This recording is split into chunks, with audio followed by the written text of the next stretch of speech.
ભાઈ, તું આ ઢોલ વગાડે છે એ શેનો બને છે? ચામડાનું. અને માણસનો દેહ? એ પણ ચામડાનું. ઢોલમાં માણસનું ચામડું વપરાય છે? ના, તો શેનું વપરાય છે? જાનવરનું.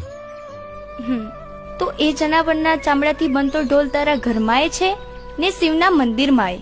તો એમાં તો જગતને કોઈ ઊંચ નીચ નથી નડતી. જો મરી ગયેલા પશુના ચામડા પર કોઈ ઊંચ નીચ નથી કરતું ભાઈ, તો આ જીવતા માણસના ચામડા પર ઊંચ નીચ કેમ? કેમ મારા ભાઈ?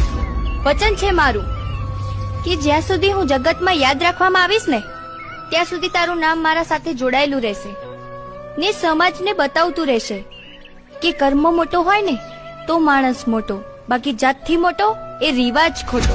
માં, સતીના સતને જાણવા માટે અંતરની આંખો ખોલવી પડે માં. જેમ અર્જુનને શ્રી કૃષ્ણએ દિવ્ય સ્વરૂપ બતાવીને ભમણા ભાગી હતી ને, એમ માં તારા અંદર રહેલા સતીના દર્શન કરવાની આશા છે માં. બસ એક આશા છે.